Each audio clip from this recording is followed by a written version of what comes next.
બરાબર. ચણા મસાલા છે 1700 રૂપિયાનો. 1700 રૂપિયા એટલે એ જ થઈ ગયું અરાઉન્ડ 600 રૂપિયા. એને છે ને નક્કી કર્યા હતા અરાઉન્ડ કંઈક 3000 રૂપિયા જેવો, ને આપણે એને આપ્યા 4000 રૂપિયા, કેમ કે ભાઈએ વધારે ટાઈમ સ્પેન્ડ કર્યો. તો આવી ગયા છે બ્રેકફાસ્ટ કરવા માટે. ઇડલી, વડા અને બે ચટણી અને સાંભાર. જે આપણે આવ્યા છે ઇન્ડિયન રેસ્ટોરન્ટમાં. હવે ખાલી આ વેજીટેરિયન તો નથી, કેમ કે નોન વેજ બી મળશે અહીંયા. પણ આ તો તમને એટલે બતાવું છું કેમ કે તમને અહીંયા ભાવ જોઈ શકો. બરાબર. જોવો છે સમોસા છે 4 પીસના 300, એટલે સોરી 600, એટલે સમજી લો ને 200 રૂપિયા જેવું થયું. અને પનીર ટીકા ઓર્ડર કર્યું છે 1750 રૂપિયા, એટલે અરાઉન્ડ થયું સમજો ને 600 રૂપિયાના આસપાસ જલ્દી સમજી. બરાબર. એટલો ભાવ છે 600 રૂપિયાના આસપાસ જેવો, 600થી થોડું ઓછું ભાવ તો. કેમ કે ઇન્ડિયાથી બહારને છીએ તો ભાવ તો વધારે રહેશે જ. બાકી આ નોનવેજ છે, એમાં આપણું કામ નથી. આ પ્રોન્સ ચિકન છે, એમાં બી આપણું કામ નથી. આપણું કામ છે રોટીમાં, એમાં એના રેટ્સ. આ બધું જો છે ને આ વેજીટેરિયન છે બધું. જો બરાબર. ચણા મસાલા છે 1700 રૂપિયાનો. 1700 રૂપિયા એટલે એ જ થઈ ગયું અરાઉન્ડ 600 રૂપિયા. આલુ જીરા 1700. સૌથી મોંઘું શું છે? પાલક પનીર. ભાઈ સાહેબ 650-700 રૂપિયા જેવું છે. એટલે એમ આપણે ઇન્ડિયન કમ્પેરિઝન કરશો તો મોંઘું લાગશે, પણ તમે બહાર જાઓ છો તો સસ્તું જ લાગે. જાઓ પ્લેન નાન છે 100 રૂપિયાની, બટર નાન છે 125 રૂપિયાની, ચીઝ નાન છે કેટલા રૂપિયા થયા? 150 રૂપિયા. પ્લેન કુલચા છે 160 રૂપિયા, સોરી 130 રૂપિયા. એટલે એવી રીતમાં છે. એમ તમે જે મંગાવો છો અને અહીંયા તમને મળી રહેશે. આ રીતનું રેસ્ટોરન્ટ છે, સારી છે કે. અને જસ્ટ અહીંયા સામે જ ગ્રેગરી લેક પણ છે. તો આ છે લેક ગ્રેગરી કરીને જગ્યા છે, લેક સાઈડ છે. બહુ મસ્ત જગ્યા છે, એકદમ ક્લીન, નીટ, ફૂલી ગ્રીનરી. ઘણા બધા લોકો અહીંયા આવે છે વેકેશન મનાવવા માટે. કે સમજો ને આપણે કેમ માઉન્ટ આબુમાં નકી લેક છે, એવી રીતમાં અહીંયા બી આ એક ટાઈપનો લેક છે. એની આસપાસ આખું ગામ યા વિલેજ કે સિટી જે તમે કહી શકો છો. જો આખું હિલ ઉપર આવું લોકેટેડ છે બધું. અને જસ્ટ નીચે આ વાળો લેક છે. મસ્ત જગ્યા છે ભાઈ. તો પહોંચી આવ્યા હતા આપણે કોલંબો બસ સ્ટેશન. ભાઈએ સારો એવો ફેરવ્યો આપણને, અને એને છે ને નક્કી કર્યા હતા અરાઉન્ડ કંઈક 3000 રૂપિયા જેવો, ને આપણે એને આપ્યા 4000 રૂપિયા, કેમ કે ભાઈએ વધારે ટાઈમ સ્પેન્ડ કર્યો, ઘણો બધો ફેરવ્યો, લગેજ તો એને સાચવ્યો. બરાબર. અને પછી મને વ્યવસ્થિત ભાઈ બસ સ્ટેશન મૂકવા આવ્યો છે. તો એ ઓબ્વિયસલી અગર આપણે એને 1000 રૂપિયા એના રૂપિયામાં આપી છે તો શું ખોટું છે? બરાબર ને? તો બરાબર વસ્તુ છે ભાઈ. અને એ તો 2500 જ કહેતો હતો, પણ હવે એ કહે છે નાના વાંધો નહીં કે ઓછા આપો. મેં નાના ભાઈ. અને ઇવન મેં એને મારી જોડે જમાડ્યો હતો. જે મેં ખાધું એ જે એને ખાધું હતું. એટલે આપણે તો હંમેશા ભાઈ ઇન્ડિયન છીએ તો હંમેશા પ્રેમ જ રાખીએ. એવું નથી કે એ રિક્ષાવાળો છે. બરાબર ને? તો ભાઈ મજા આવી. Thank you so much. What's your name? Pasindu. Okay. અગર અહીંયા આવો તો ભાઈની રિક્ષા છે અને તમે અહીંયા જ હોય છે સ્ક્વેર ઉપર, તો તમને મળી જશે. તો સારું ફરાવશે ભાઈ. તો હવે હું નીકળી ગયો છું કોલંબો જવા માટે. નુવારા એલિયાને કંઈ આપણે બાય બાય.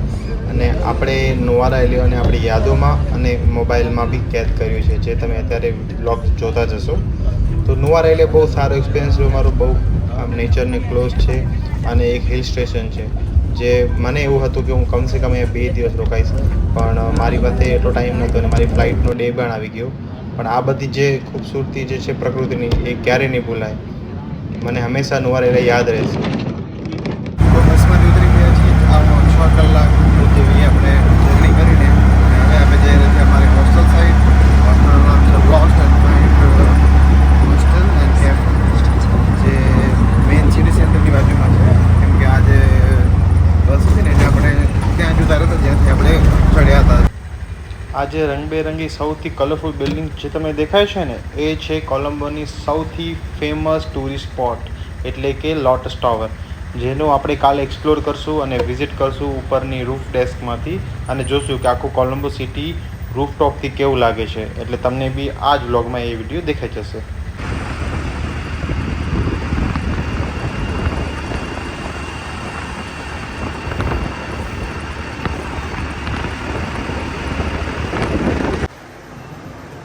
તો આપણે સ્ટે લીધો જ તો રાતના, જે મેં તમને બતાવ્યું હતું, લોસ્ટ એન્ડ ફાઉન્ડ હોસ્ટેલ જે છે કોલંબોમાં. બરાબર. કંઈક આવું છે વ્યૂ. આ એમનું કેફે છે. આ એમનું બહારની સાઈડનું વ્યૂ છે. આ આખું રેસ્ટોરન્ટ કેફે યા તમે એમ બી બેસી શકો છો. આ જગ્યા સારી છે. હોસ્ટેલ એકોમોડેશન બહુ સારા છે. ઓવરઓલ જગ્યા તમે જો બહુ મસ્ત છે. નેચરને ક્લોઝ એકદમ. મેં તમને પહેલાં બી કીધું હતું કે શ્રીલંકા જે છે નેચરને એકદમ ક્લોઝ છે. પછી અહીંયા ટીવી યુનિટ બી છે, તમે જોઈ શકો છો. ફ્રી વોટર છે અને તમે તમારું બનાવો તમે બનાવી બી શકો છો. બધું છે અહીંયા. અગર તમે કાંઈ બી ઘરેથી લઈને આવો છો રેડી ટુ ઇટ યા કાંઈ બી, તો એ બી બનાવી શકો છો. બરાબર. આ છે રિસેપ્શન એરિયા. આ છે બોયઝની ડોર્મેટરી, આ ગર્લ્સની ડોર્મેટરી. નોરલ આ છે.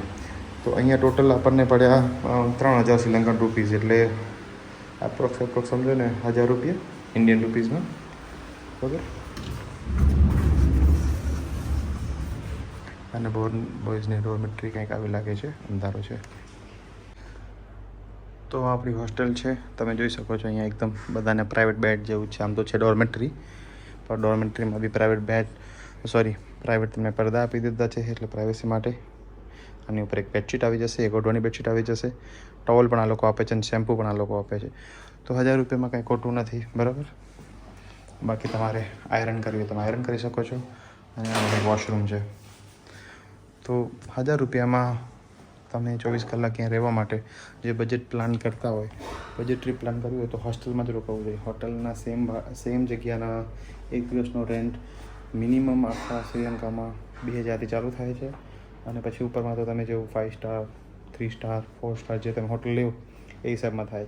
પણ અગર તમે સોલો ટ્રાવેલિંગ કરો છો, ઇવન તમે અગર 2 જણા બી છો ફ્રેન્ડ્સ બોયઝમાં યા 2 ગર્લ્સ, તો તમે લઈ શકો છો રૂમ ડોર્મેટરીમાં. સસ્તું પડશે તમને. તો આવું કંઈક છે શ્રીલંકા. સારી જગ્યા છે. જો રોડ એકદમ નીટ એન્ડ ક્લીન છે. રોડની ક્વોલિટી પણ સારી છે. ડેલી વરસાદ વગેરે પડે જ છે અહીંયા. તો આજે થોડીક વાતાવરણ સારું છે, એકદમ નીટ એન્ડ ક્લીન જેવું છે. જો મસ્ત સૂરજદેવ તો આવી ગયા છે ઉપર. થોડા વાદળા તો છે પણ સૂરજદેવ આવી ગયા છે, એટલે આપણને કોઈ વાંધો નથી. હવે આપણને નાસ્તો કરવા જાવો છે ભાઈ. અહીંયા શું છે, વેજ ઓપ્શન બહુ મળી તો જાય, થોડો ગોતવા પડે. એટલે ચલો કોઈ રિક્ષા પકડીએ અને જઈએ. તો આવી ગયા છે બ્રેકફાસ્ટ કરવા માટે. ઇડલી વડા અને 2 ચટણી અને સાંભર, જે આપણે ઇન્ડિયામાં છે એવી રીતમાં જ. એટલે આવી કંઈક રેસ્ટોરન્ટ છે, સાઉથ ઇન્ડિયન રેસ્ટોરન્ટ છે બટ ઇન્ડિયન છે. આમ મલાર કરીને. તો નાસ્તો કર્યા પછી આપણે આવી ગયા છીએ કોલંબો ટાઉન હોલમાં, જે તમે જોઈ શકો છો. સાચે બહુ જ ખૂબસૂરત છે ભાઈ જગ્યા. જે છે જસ્ટ વિહારમિકા દેવી પાર્ક જે છે સામે, એની જસ્ટ સામે છે કોલંબો ટાઉન હોલ, કે જેની અંદર એ લોકો મ્યુનિસિપલ એડમિનિસ્ટ્રેશન કામ કરે છે આખું. બરાબર. અને અત્યારે એ જે છે ગવર્મેન્ટ પ્રોપર્ટી છે. એક ટાઈમે આ પ્રોપર્ટી જે છે એ અંગ્રેજો બનાવેલી છે આમ તો આ બધી, કેમ કે અહીંયા બી અંગ્રેજના રાજ હતા. બરાબર. તો આ પ્રોપર્ટી જે અંગ્રેજોએ બનાવી હતી એ આમ તો કોમ્યુનિટી હોલ યા ટાઉન હોલ તમે કહી શકો એના માટે હતી. પણ જ્યારથી શ્રીલંકામાં આઝાદી પછીનો જે ટાઈમ આવ્યો, તો એમાં હવે આ લોકો મ્યુનિસિપલ કોર્પોરેશન કામ કરે છે આની અંદર. અને હવે એક ગવર્મેન્ટ બિલ્ડિંગ છે. તો પહેલાંના ટાઈમમાં જે ટાઈમ અંગ્રેજ હતા એ ટાઈમે શાયદ અહીંયા ઘણા સોશિયલ ફંક્શન વગેરે થતા હતા. બટ હવે તમે જોઈ લો, અત્યારે સોશિયલ ફંક્શન નથી, પણ એક તમે કહી ગવર્મેન્ટ એડમિનિસ્ટ્રેશન છે.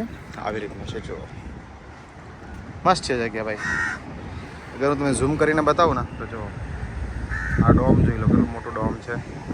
અને એની આસપાસ મસ્ત આખું આ મેદાન, વેલ મેન્ટેન જગ્યા સારી છે. અગર તમે એની આસપાસ, આપણે અંદર એન્ટ્રી ના લઈ શકીએ કેમ કે ગવર્મેન્ટ ઓફિસ છે, પણ બાકી તમે બહારથી જોઈ શકો, ફોટો વગેરે પડાવી શકો છો. બરાબર. એમ કોઈ વાંધો નથી અહીંયા. એમ તો તમે કોઈ બી એરિયામાં જાઓ, રિસ્ટ્રિક્શન કાંઈ નથી. પણ મેઇન છે કે હવે આપણે ગવર્મેન્ટની ઓફિસમાં અંદર જઈને શું કરશું? કંઈક જોવા જેવું હોત તો શ્યોર જાતા આપણે અંદર, પણ આમ જોવા જઈએ તો બીજું કાંઈ છે નહીં અંદર. પણ મેઇન છે બહારથી એની બિલ્ડિંગની જે કહેવાય ને સ્ટ્રક્ચર, આર્કિટેક્ચર એ સારું છે. એક ડચ આર્કિટેક્ટ બનાવેલી છે અંગ્રેજોના ટાઈમમાં. કેમ કે અંગ્રેજોના ટાઈમમાં બી અમુક ડચ આર્કિટેક્ટ એમના માટે બી કામ કરતા હતા. તો જોઈ લો તમે. આ છે અહીંયાનો આપણે કોમ્યુનિટી હોલ, ટાઉન હોલ કહી શકો. નામ એનું હજી એ જ છે, town hall, Colombo town hall. અને એની આસપાસનો નજારો જો, સ્કાય સ્ક્રેપર છે ઘણી બધી. અને એની સામે જસ્ટ અહીંયા એક પાર્ક છે, વિહારમિકા દેવી પાર્ક. અને આ અહીંયા સ્ક્વેર છે. મસ્ત જગ્યા છે ભાઈ.